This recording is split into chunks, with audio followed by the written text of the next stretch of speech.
그 영국의 한 방송, 유명한 BBC였는지 하여튼 그 방송에서 이 좌파와 우파 사람들의 이 심리적으로 생각하는 방법이 다르다는 걸 한번 방송을 한 적이 있었는데요.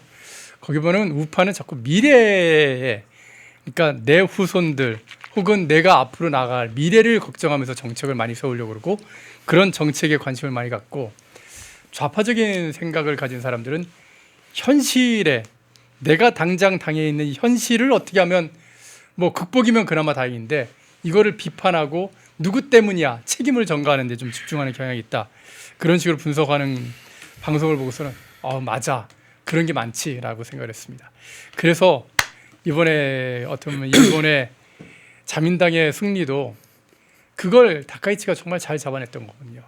우파 국민 여러분, 우리 일본의 미래를 생각합시다라는 걸 잘 잡아냈는데, 오늘 국회 앞에서 삭발을 한 김진태 강원지사도 강원도의 미래를 생각하면서 삭발했는데, 이 관련 얘기들 지금부터 강대규 변호사와 함께 자세히 나눠보도록 하겠습니다. 변호사님 어서 오십시오. 네, 안녕하십니까, 강대규입니다. 사실은 강 변호사님이 춘천 네. 출신이시잖아요. 네, 강원도 사람입니다. 예. 네. 오늘 강원도의 현직 지사, 네. 대한민국 건국 이래 현직 도지사가 삭발하는 건 저도 처음 봤는데 네. 이렇게까지 안 하려고 했는데 삭발할 수밖에 없었다. 그러면서 김진태 지사가 삭발을 했습니다. 강원도민들이 한 3,000명 정도가 상경을 해서 네. 이 삭발식에 참여를 했다고 하는데, 이 엄동설안에 정말 이게 무슨 일입니까? 네, 일단은 제가 취재한 바로는 김진태 지사께서는 평소 그 헤어를 굉장히 중요하게 여기시는 예. 분입니다. 저하고 방송할 때도 많이 신경 쓰셨어요. 네. 예.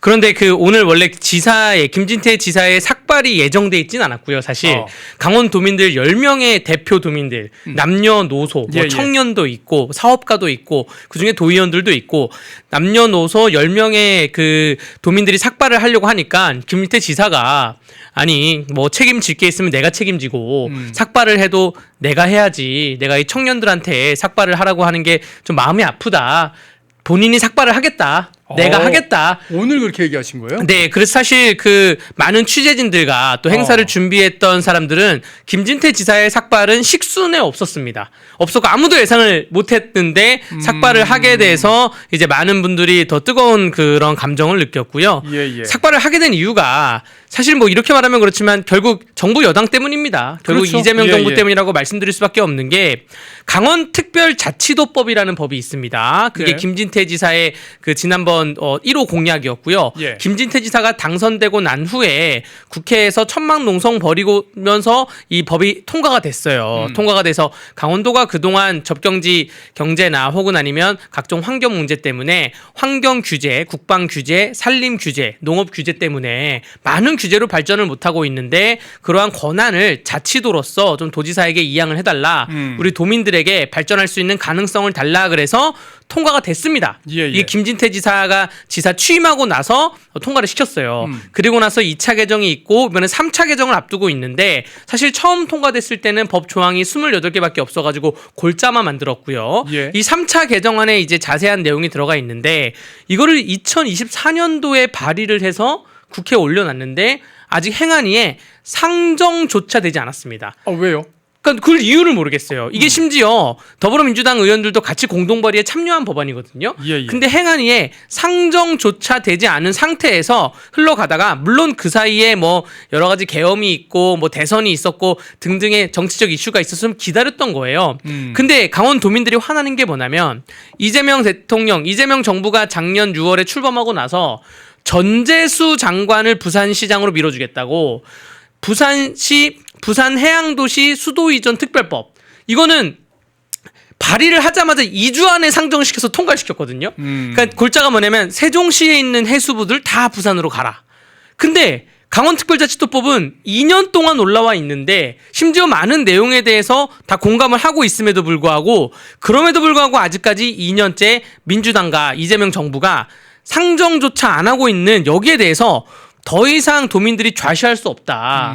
요거는 우리가 언제까지 기다려야 되냐? 우리 다시 한번 국회에 올라갑시다 했더니, 와, 정말 18개 시군에서 이거 올라갑시다라는 내용이 언제 나왔냐면, 제가 본 게 지난주 목요일 날 처음 저도 연락을 받았거든요. 이런 걸 준비하겠다, 올라가자. 근데 아니 어떻게 3박 4일 만에 3,000명을 어떻게 모으지 했는데 모인 거예요. 3,000명이 모였고 한 10명의 대표분들이 우리가 삭발을 하겠다라고 했는데 김진태 지사가 이제 행동으로 나선 것이죠. 우리 강원도 도민들 이 엄동 선알에 또 청년들 또 여성분들 삭발을 어떻게 하게 하냐. 사실 그래서 그 강원도 소상공인협회 황재득 회장이라고 저보다 2살 많은 형인데 예. 그 형이 삭발을 하려고 대기하고 있다가 김진태 지사님이 이제 만류한 거예요. 본인이 삭발하고 나서 어허. 아니 아직 창창하게 젊은 나이인데 머리카락이 중요한데 사업도 하고 있는 사람인데 나야 뭐 도지사고 행정가고 정치인이니까 내가 삭발하는 거는 피해가 없다 치지만 사업하는 사람들이 삭발하면 좀 피해가 있지 않겠냐 만류하고 본인이 삭발을 했습니다. 네. 대신한 그런 상황이었군요. 예. 정말 청년들의 삭발을 말리면서 본인이 직접 삭발하는 어떤 그런 지사는 네. 처음 보는 그런 느낌입니다. 네, 그런데 이러한 상황에서 이제 지금 우상호 정무수석이 강원도지사를 노리고 있어요. 출마한다고 그러죠. 네, 출마한다고 하는데 여러분들 오늘이 월요일이지 않습니까? 예. 어제 일요일, 그저께 토요일 지금 김진태 도지사와 우상호 전 정무수석 그 두 강원도지사 후보 간의 행보가 극명하게 너무나 다른 거죠. 뭐냐 하면 우상호가 이제 어제 SNS에 올린 글이에요. 춘천으로 내려와 이삿짐을 풀기도 전에 5일을 보냈습니다. 이게 뭐냐면 강원도로 이제 이사 온 거예요. 강원도로 이제 이사 와서 강원도지사를 하겠다고 강원도로 지난주에 이사를 와서 이삿짐을 풀면서 내가 이러이러한 곳 다녔습니다라고 하는 게 민주당 관련 사람들, 민주당 시장 군수 후보 관련자들 출판 기념회만 지금 다니고 있는 거예요. 어허. 그러니까 우상호 정무수석은 지금 강원도와 아무런 연고가 없습니다. 강원도에서 초등학교를 보내고 서울 와서 서대문구에서 4선 의원을 했죠.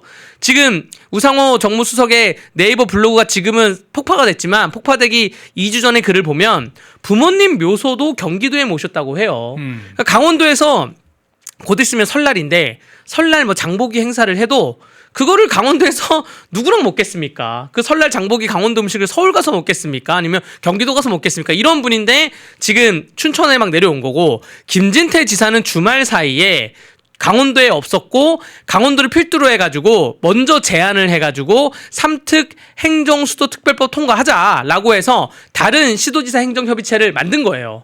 이걸 우선적으로 제안해서 그러니까 한 분은 민주당 자기가 강원도 사람이 아니니까 우상호 정무수석은 민주당 행사만 기웃기웃 거리고 한 분은 강원도지사인데 지금 선거보다 내가 지금 선거를 하는 것보다 강원특별자치도법이 더 중요하다라고 해서 주말 내내 여기저기 이제 돌아다니시다가 오늘 결국 삭발까지 하는 그러한 경우까지 왔는데 이거를 정말로 저는 제 강원도민의 한 사람으로서 강원도민분들이 좀 알아주십사 하고 말씀드리는 거고요. 또 펜앤마이크에서 또 이거를 썸네일로 잡아주셔가지고 굉장히 또 감사드린다는 말씀을 좀 드리고 싶습니다. 저는 개인적으로는 김진태 지사하고 뭐 친한 거 인정합니다. 그러나 말입니다. 정말 진짜 제가 이거를 갖다 썸네일로 올리게 된 그런 이유는 장동익 대표도 목숨 걸고 투쟁하지 않습니까? 네. 김진태 지사도 저는 삭발 투쟁이라고 하는 게 우파도 이렇게 싸울 수 있다라는 거, 진짜 도민들의 그 답답한 마음을 제대로 그냥 전달하기 위해서 네. 진짜 몸으로 싸우는 그런 모습을 좀 보여준 거잖아요. 저는 그 점에 굉장히 좀 마음에 들기도 해서 그래서 이렇게 올려놨거든요. 네. 우파 절대로 우리 양반 아닙니다. 우리는 싸우려고 만약에 한다면 그때는 좌파들보다 훨씬 더 무섭게 싸울 수 있는 사람들이에요. 다만 그렇게 싸우려고 할 때 그게 명분이라는 것도 중요한 것이고 진짜 많은 걸 생각해야 되지 않습니까? 그러나 우리가 일어날 때는 절대로 그 불길은 그냥 쉽게 사그러지는 뭐 그냥 하룻밤에 모닥불 같은 그런 것이 아닐 거라는 거를 분명히 말씀드리고 싶은 겁니다. 정말 이 시기에 김진태 지사의 삭발이 의미가 있는 게 오늘 제가 그 서울로 오는 이 기차 안에서 네. 어떤 기자를 만났습니다. 연합뉴스 예, 예. 기자를 만났는데 그 연합뉴스 기자가 평가하기를 뭐라 말하냐면 아니 지금 이 시기에 삭발을 하면 이제 선거 프로필 사진도 찍을 거고 선거 운동 기간인데 저거 도민들이 보기에는 좀 보기 안 좋아 보이면 어떡하냐. 왜 이 시기에 삭발을 했냐라고 해서 저도 생각해 보니까 이분이 진짜로 유세하러 다닐 때 계속해서 뭐 모자 쓰고 다닐 것도 아니고 이분이 진짜로 그 선거가 중요한 게 아니라 이 김진태 지사 머릿속에는 선거는 나중에 일단은 선거는 후순이고 내가 당선되고 안 당선되고 후순이고 일단은 강원특별자치도부터 통과시켜야 되는 거 아니냐. 강원도의 발전을 위해서 그렇게 해서 삭발을 한 게 아닌가 생각이 됩니다. 네. 예. 댓글창에서 의외성의 법칙이기 때문에 좀 웃고 있었습니다. 이제 김진태 지사가 아니라 김진태 대사가 됐다고. 예, 아유, 그냥 우스갯소리라고 해서 재밌게 봤습니다. 자, 이런 상황 속에서 오늘 또 의미 있는 재판도 두 개가 나왔습니다.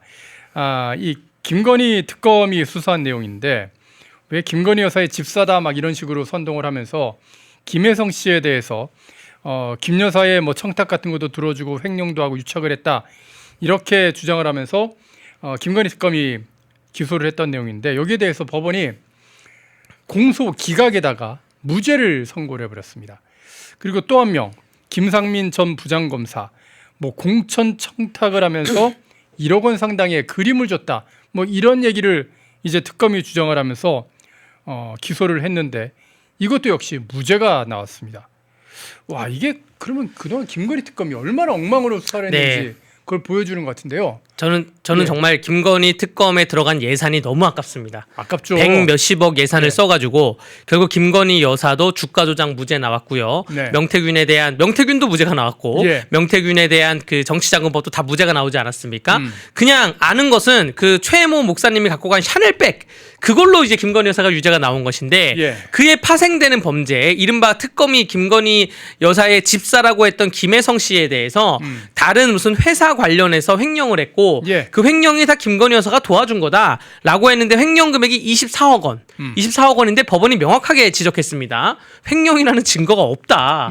증거가 하나도 없는데 그냥 그 특검이 우기는 거 아니냐. 아니, 김건희 여사를 거기다 왜 끼워넣었어? 예, 맞습니다. 이게 무슨 회사 그러니까 듣기에도 생소한 회사예요. 무슨 모빌리티 회사인데 예, 예. 거기에 대해서 횡령을 했다는 건데 그래서 없다는 것이고 나머지 죄에 대해서는 이거는 특검법이 규정하는 법하고 전혀 다른 사안인데 특검법이 관계없는 것을 너무 들쑤신 거다라고 해서 특검의 수사 권한이 없다라고 해서 공소 기각이 나온 거고요.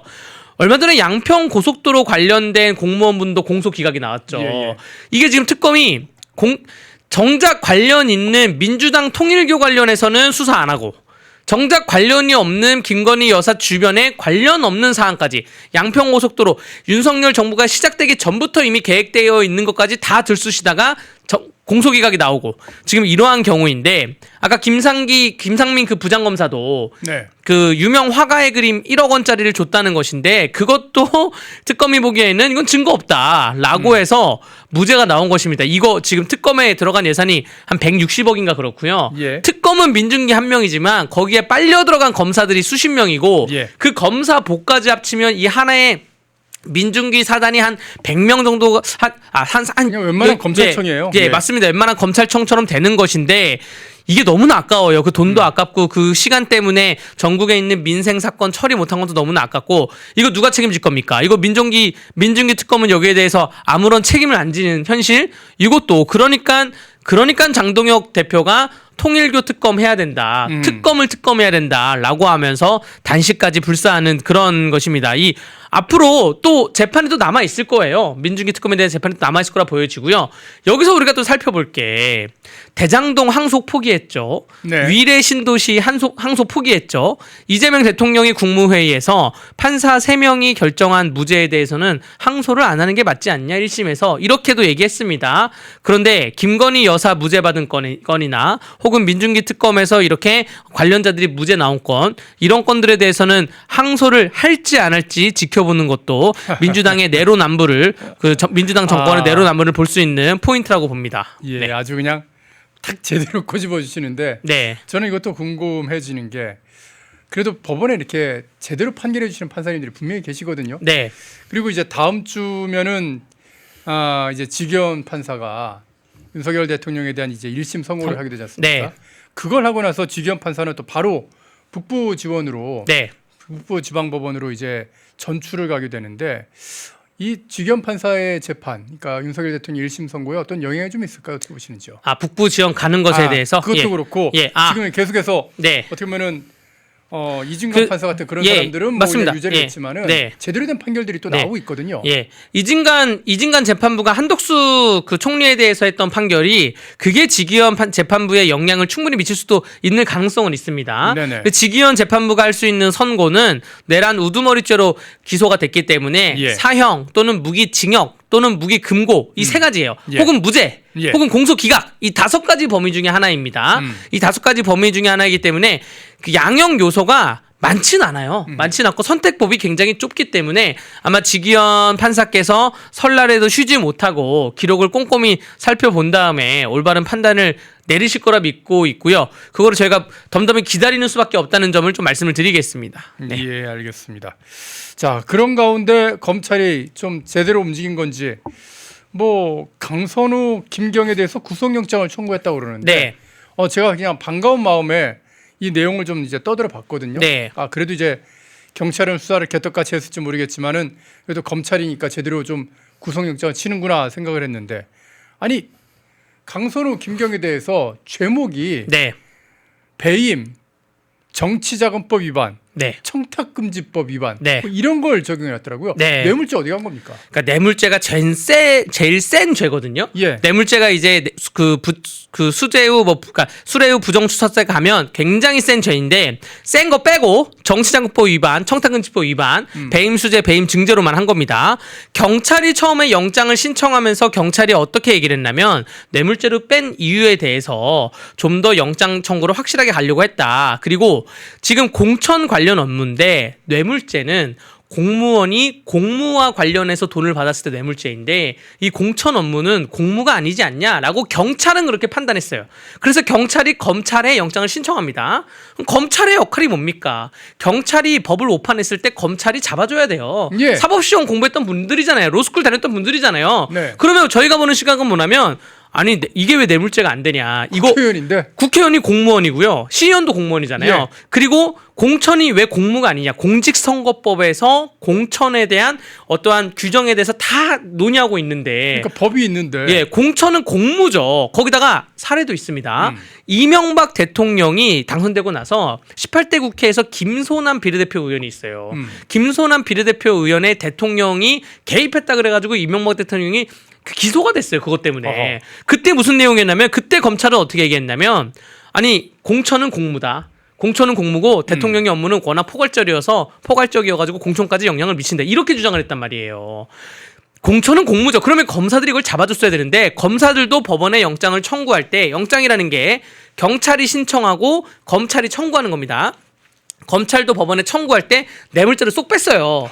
그래서 뭐 지금 그 주장은 이런 거죠. 뇌물죄에 대해서 법리적 다툼이 있을 수가 있으니 그러면 범죄의 소명이 안 돼가지고 혹시나 영장 청구해서 영장 실질 심사에서 빠져나갈 수 있다. 그래서 확실한 것만 걸었다라고 하는데 다소 좀 아쉬운 부분이 있고요. 저 영장 쳤으니까 이제 구속해가지고 물론 강선우 의원 같은 경우에는 본회의 거쳐야 됩니다. 예. 불체포 특권이 있기 때문에 근데 구속을 해서 조사를 할 때는 그때는 뇌물죄 집어넣어야죠. 제가 아까 말한 이명박 대통령의 김소남 의원 그 기소한 사례 검색하면 바로 나오거든요. 어허.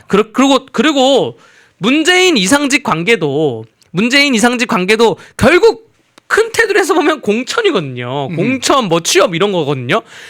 이게 만약에 그 배임 수재가 더 웃겨요. 배임 증제, 배임 수재는 일반 회사에서 횡령 배임이거든요. 회사예요? 예, 일반 회사 얘기인데 이게 민주당의 공천 자급이 일반 회사입니까? 어허. 아니거든요. 이거 공무입니다. 공직선거법에서 규정하고 있어서. 네, 맞습니다. 선거하는데 세금이 지원되는데 무슨 그게 공무가 아니고 맞습니다. 예. 이거 예. 경찰분들이 여기에 대해서 뇌물죄에 대해서 우린 자신 없다라고 뺐으면 경찰이 신청한 이후에 벌써 한 3, 4일 지났거든요. 예, 예. 그리고 검찰이 오늘 청구한 건데 검찰이 이거 보강했어야 되는데 검찰이 요즘 기운이 많이 빠져 있어서 그런 것 같다고 이해를 잘 못하겠습니다. 예, 뇌물죄가 맞습니다. 네. 예. 참 이제 그걸 좀 판사님들이 정확하게 좀 알아주셨으면 하는 그런 바람도 좀 가져보고요. 주말 사이에 있었던 큰 이슈 중에 하나가 이재명이 한국의 고액 자산가가 해외 유출이 지난 1년 사이에 2배로 늘었다. 이런 어떤 대한상의의 발표 기사에 대해서 가짜 뉴스라고 아주 난리를 친 건데 그러니까 이번에는 또 국세청에 이어가지고 산자부장관까지 나서서 감사에 착수를 했다고 합니다. 이거 네. 글쎄요. 저는 이게 그냥 언론 탄압 아닌가 하는 그런 생각이 드는데 네, 예. 맞습니다. 그 이재명이 왜 자꾸 가짜 뉴스에 대해서 지적을 하는지 모르겠어요. 결국 이 지적의 끝은 김어준이 되지 않을까라고 생각을 하면서 김어준 몰이를 하기 위해서 가짜 뉴스를 자꾸 언급하는 것인가? 결국 이재명이 본 사안에 대해서 저 아래에 있는 상공회의소에 보도자료를 가지고 트집을 잡은 건데 저희도 보도를 했기 때문에 네. 저를 인용해서 보도했기 때문에 네. 저걸 다 읽어봤는데 문제가 없어요. 없었습니다. 예. 네. 저는 정말 답답한 게 대통령이 이렇게 한가하고 할 일이 없는 사람인가. 전국에 수십 개의 기관에서 네. 수백 개의 보도자료를 매일 냅니다. 예. 매일 내고 그거를 추려가지고 대통령에 보고할 것만 보고하는 건데 대통령이 만약에 내가 보기에 이건 좀 가짜뉴스 같은데? 라고 하면 트위터 X에 올릴 게 아니라 그 장관이든 차관이든 혹은 대통령실에 비서관 행정관한테 지시를 내려가지고 자료 좀 봐봐요. 그 자료를 받아서 아니 뭐가 가짜뉴스인지를 올려야 될 거 아니에요. 뭐 몇 %에서 뭐가 잘못됐다. 인원수에 뭐가 잘못됐다. 혹은 그 수치가 잘못됐다. 근데 그런 건 아니고 그냥 약간 협박식으로 대한상공회의소에 대해서 엄중하게 책임을 묻겠다. 그리고 갑자기 대한상공회의소 의장이 지금 최태원 네. 회장이거든요. 네. 최태원 회장 불러다가 똑바로 하라고 네. 협박을 하더라고요. 그러니까 목적이 있는 거지. 대한상공회의소 회장도 상공회의소 회원들이 뽑는 그러한 직위인데 네. 예전에 더불어민주당에서 그 자동차 산업협회 회장에 대해서 청탁을 하다가 그 텔레그램 걸린 의원이 있는데 맞아요. 예, 그런 식으로 대한상공회의소 회장도 결국 본인들의 입맛에 맞는 일자리 중에 하나로 보는 게 아닌가. 그래서 회장에 대해서 공격을 하기 위해서 그런 게 아닌가 생각이 들고요. 이게 지금 그래서 어디까지 왔냐면 결국 이재명이 대한상공회에서 보도자료는 가짜뉴스다라고 설정을 해놓은 거예요. 찍어놓은 거니까 산자부나 관계 부처에서는 야 이게 가짜뉴스로 만들어야 되는 거예요. 근데 내용에 대해서 자료가 없거든요. 그래서 결국에는 지금 내용을 공격하지 않고 스피커를 공격하는 해상까지 왔습니다. 스피커가 지금 영국에 있는 이민 컨설팅사의 헨리 앤 파트너스라고 있어요. 예. 헨리 앤 파트너스가 발간한 보고서를 기준으로 해가지고 대한상공회의소가 저 보도자료를 낸 건데, 예. 그런데 헨리 앤 파트너스의 무슨 자료가 뭐가 잘못됐다, 우리가 갖고 있는 자료가 다르다 이게 아니라. 헨리 앤 파트너스 회사가 원래 부실하다. 헨리 앤 파트너스 회사가 뭐 사무실이 조그마다. 이런 식으로 스피커를 공격하고 있습니다. 지금 대통령이 이제 긁힌 거는 그거죠. 백만장자 유출 이 여섯 글자에 긁힌 건데 이재명이 나라를 엉망으로 만들고 만들어가지고 있다. 지금 예. 어쩌면 국내 자산가들이 다 탈한국을 하고 있다는 거. 네. 그 책임을 자기가 질 것 같으니까 네. 입을 막 막고 눈을 막 가리고 있는 거예요. 그렇죠. 지금. 그러니까 저거를 가짜뉴스로 주장을 하려면 백만장자가 어디까지인지 뭐 설정을 해서 얘기를 하던가 네네. 혹은 유출에 대해서 유출이 아니라 뭐 이사다 혹은 이민이다 뭐 이런 거를 지역적으로 따져야 되는데 그렇지 않고 그냥 대놓고 그냥 이건 가짜뉴스다라고 하니까 지금 정부 부처가 대통령이 저렇게 트위터를 올리니까 정부 부처도 거기에 맞춰서 갈 수밖에 없는 그러한 구조이고요. 트위터에 안 올리고 만약에 비서관 행정관에게 지시를 내렸으면 비서관 행정관이 대통령 각하 이거는 그 시각이 아닙니다라고 정정을 할 수가 있는데 국가가 좀 거꾸로 돌아간다는 생각이 들고 외국 이민 컨설팅사가 왜 우리나라에 대해서 저런 보고서를 발간했는지 그 이유부터 생각을 해봐야죠. 나에게 원인이 있나? 정부 여당이 뭐 잘못을 했나? 왜 그러지? 라고 생각을 해야 되는데 정말 진짜 이재명 정부에는 아무것도 바라지 않습니다. 저는 아무것도 바라지 않아요. 어차피 국민들은 위대하고 인류는 발전하고 있으니까 가만히만 있었으면 좋겠어요. 아무것도 저는 바라지 않을게요. 예. 이재명 정부에게. 아무것도 바라지 않는다고 가만히 하셨는데, 있어라. 예. 저는 좀 바라는 게 좀 있습니다. 제발 국민들 뭘 원하는지 좀 제대로 좀 말씀 좀 들어라. 그런 얘기를 좀 하고 싶은 것 같은데 이 대형마트 새벽 배송과 관련해서도 네. 지금 이재명 정부와 민주당이 또 무슨 짓을 하고 있냐면 대형마트의 새벽 배송을 좀 풀어줘야 되는데 그 목적이 어떤 국민들의 편의를 위해서 풀어주는 게 아니라 쿠팡만 왜 혜택을 주냐 그러면서 네. 쿠팡을 견제하기 위해서 풀어준다는 겁니다. 네. 근데 이게 문제가 뭐냐면 사실 대형마트 새벽 배송을 풀어주려고 하는 거는 윤석열 정부가 먼저 하려고 그랬어요. 그렇죠. 네. 그때는 국민들의 편의를 위해서 풀어주려고 했던 겁니다. 그런데 그 당시가 2023년인데요. 보시는 것처럼 그때 민주당이 뭐라고 그랬냐. 대형마트가 새벽 배송을 하게 되면 골목 상권이 죽어버리고 소상공인들의 권익이 침해된다 이러면서 반대를 했거든요. 네. 근데 3년 만에 말을 바꿔갖고 지금 자기네들이 먼저 나서 허용을 하겠다는 거예요. 네. 그 이유가 쿠팡 때문에. 네. 견제해야 된다. 네. 이게 이제 민주당이 그 말 다르고 내로남불하는 게 하루 이틀 원데이 투데이가 아니어서 당황스럽지는 않은데 예. 그래도 사실관계를 좀 정리해 드리자면 예. 지금 유통산업발전법에 의하면 대형마트는 여러분들이 다 아시다시피 한 달에 2번 강제 휴무를 하지 않습니까? 예, 예. 그게 있고요. 대형마트는 0시부터 10시까지 문을 못 열도록 되어 있습니다. 예. 0시부터 10시까지 영업행위를 못해요. 그렇기 때문에 대형마트가 0시부터 10시까지는 배달도 못하는 거예요. 아침 배달, 새벽 배달을 못하는 겁니다. 그래서 말씀하신 것처럼 윤석열 정부가 이걸 풀려고 했더니 예. 당시 그 민주당에서 2023년 말부터 2024년에 민주당에 있는 소상공인위원회, 민주당 전국 소상공인위원회 성명서 제목이 뭐냐면 비민주적 방식으로 대형마트 의무 휴업을 무력화하는 윤석열 정부를 규탄한다. 이렇게 이게 제목이에요. 그리고 거기에 대해서 맨 마지막에 이렇게 돼 있습니다. 엄중히 경고한다. 공휴일 의무 휴업 규제 폐지 및 영업 제한 시간의 온라인 배송 허용 추진을 철회하라. 지난 10년간 우리 사회가 지켜온 상생의 정신을 망치려 하지 말라. 이거예요. 그런데 지금 민주당에 있는 주요 정치인들, 특히 서울시장 후보인 김영배 의원이나 박홍근 의원이 갑자기 SNS에 대형마트에 새벽 배송을 허용해야 된다. 영업의 자유가 있지 않냐? 저는 그러한 관점인 줄 알았어요. 국민들에게 혜택을 줘야 된다. 그런 시장 경제 자유주의를 지켜야 된다라고 하는 줄 알았더니 이 사람들의 SNS 글을 보니까 쿠팡이 이득 보게 해서는 안 된다. 이렇게 아니, 글을 쓰는 겁니다. 지금 미국이 계속 메시지를 내고 있잖아요. 네, 맞습니다. 예. 쿠팡에 대해서 차별하지 말라고. 아, 예. 근데 이거 뭐 하는 짓이에요? 그러니까 대통령이 트위터에다가 그 주변 그 참모진들한테 동의 없이 글을 막 싸지르니까 예. 지금 민주당에 있는 그 군소 후보들이 눈치 없이 글을 막 싸지르는 거예요. 지금 저 글을 보고 김민석이 한마디 했을 겁니다. 쉿. 눈치 챙겨.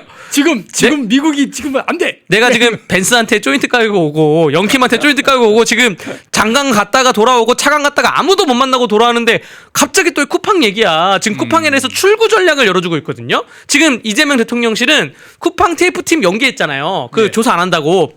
쿠팡에 대해서 혜택은 주지 않을지언정 뭔가 출구 전략을 지금 열려고 하고 있는데 갑자기 김영배, 박홍근 이런 사람들이 쿠팡을 견제하기 위해서 눈치 없이. 눈치 없이 눈치를 좀 눈치 없이 채야지 좀 차라리 그냥 글을 올렸으면 아 정말 시장 경제 자유주의를 좀 아는구나라고 했는데 결국 또 쿠팡 괴롭히기를 한 것이다라고 보여집니다. 근데 네. 이게 진짜 웃긴 게 여러분 이렇게 뭐 새벽 배송 허용해가지고 택배 기사님들 그래도 좀 돈을 많이 벌 수 있게 해주는 것처럼 이렇게 하지 않습니까? 네. 그런데 말입니다. 정작 또 민주당이 무슨 짓을 했냐면 새벽 배송하는 이 택배 기사님들 네. 근무 46시간만 근무해. 아니 주 52시간도 부족한데 네. 46시간만 배송을 하라면서 이건 또 민노총이 요구하는 거잖아요. 맞습니다. 그 예. 손을 또 들어주더라고요. 이건 뭐 어쩌라는 거예요? 저게 이제 당정협의라 그래서 민주당과 정부가 협의를 하는 건데 예. 민주당이 주도하는 제3자 택배 사회적 대화 기구라는 어떤 기구가 있나 봐요. 예. 거기 예산이 어디서 나온지는 모르겠지만 그 기구에서 연구 용역을 맡겼습니다. 그 연구 용역을 맡겼더니 나온 결과가 야 택배 기사들은 주 40시간만 일하게 해야 된다라고 하는데 처음에 40시간이었어요. 예, 근데 그 연구 용역 보고서의 근거가 뭐냐? 택배 기사 10명을 대상으로 조사를 해서 심박수나 혈압을 봤다는 거예요. 예.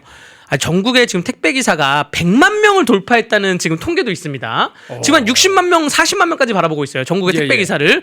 근데 한 50만 명, 몇십만 명 중에 10명을 뽑아가지고 심박수를 쟀더니, 야, 이거 40시간만 일해야 돼. 이게 지금 말이 됩니까? 그리고 그 보고서에 보면 4일 연속 근무하면 택배기사는 무조건 하루 이상은 강제로 쉬어야 된다라는 것도 있고, 택배 분류 작업까지 전체 노동 시간에 포함시켜야 된다. 이게 뭐냐면 택배라는 게 그 한두 시간 그 분류를 하고 길면 예. 한 두세 시간 분류하고 그다음에 배달을 나가잖아요. 예. 기사님들은 분류 작업은 본인의 돈이 안 들어갑니다. 배달을 나가서 한 집 한 집 배송이 완료될 때 돈이 들어오는 거예요. 그래서 기사님들은 그 배송 시간을 좀 배송 시간을 최대한 확보를 하려고 하는 건데 이건 정말로 더불어민주당이 현실을 모르는 게 분류 작업을 만약에 그 40시간 안에 포함시킨다?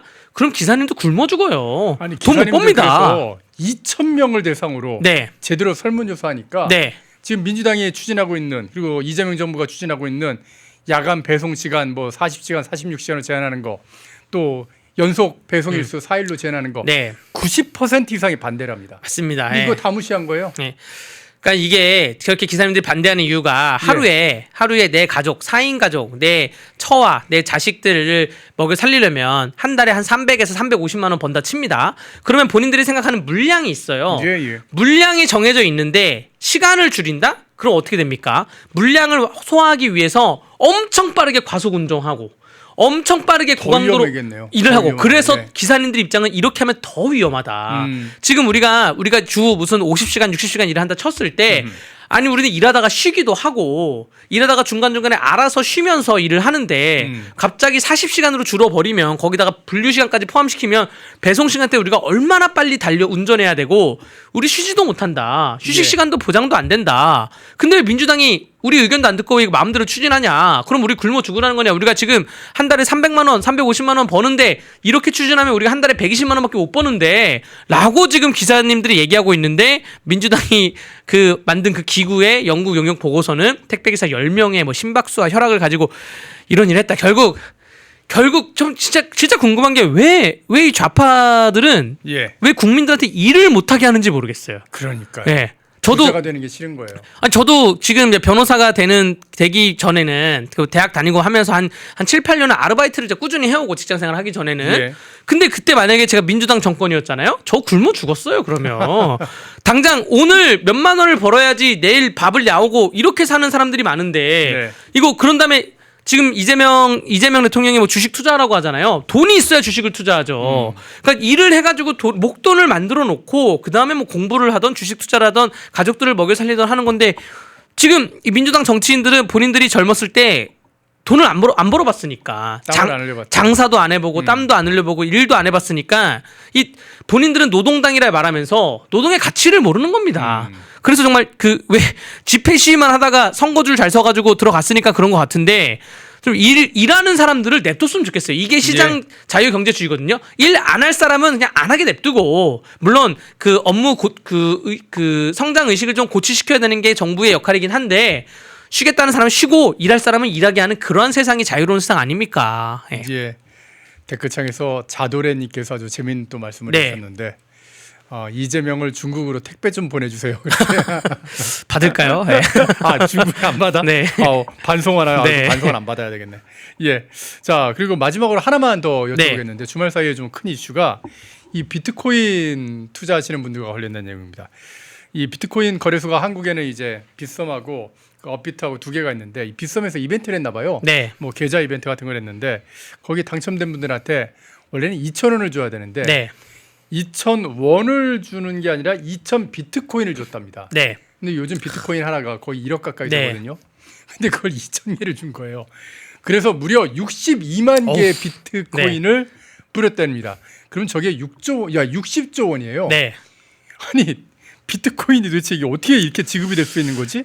제가 알고 있기로는 네. 비트코인은 개인의 그 왜 암호 지갑에서 이렇게 나가기 때문에 이거를 갖다가 이렇게 비트코인 거래소에서 함부로 막 다룰 수는 없는 걸 알고 네. 있거든요. 근데 이걸 어떻게 62만 개를 비트코인 빗썸이 이렇게 뿌린 거야? 그러면서 암호화폐를 복사한 거야? 막 그런 네. 논란이 일더라고요. 맞습니다. 지금 블록체인 기술로 인하면 복사도 못하고 예. 현재 전 세계에 뿌려있는 그 개수 그걸 캔 거로만 가지고 나눌 수가 있다는 게 블록체인 기술의 맹점인데 그렇기 예. 때문에 코인을 가상화폐라고 불러지는 이유가 화폐의 가치가 있는 게 이제 그런 거다라는 것인데 지금 화폐의 가치로서는 좀 떨어진다고 말씀드릴 수 있으면서 아니, 보완이 안 되면 그게 무슨 화폐가 그렇죠. 되겠습니까? 여기서 가장 황당한 이제 결론적인 것도 말씀드리면 저분들이 저한테 비트코인 2,000개가 왔잖아요. 실수로. 네, 예. 제가 이거를 현금화 시킵니다. 2,000억이잖아요. 이걸 제 맘대로 써요. 이래도 무죄입니다. 무죄예요? 무죄입니다. 뭐 소송 건다는데? 지금 그가 결국 그게 소송을 걸면 민사상은 모르겠는데 뭐 형사상은 그러니까 횡령죄라는 게 처벌되는 건데 만약에 제 통장에 현금이 차고 송금이라는 법률 용어가 있거든요. 차오 송금. 착오로 송금돼 있는 누가 제 통장에 돈을 1억을 넣습니다. 네. 제가 그거를 1억이 들어왔네. 막 써요. 이건 횡령죄예요. 근데 제 가상화폐 지갑에 코인이 들어왔습니다. 이걸 쓰잖아요. 이건 무죄예요.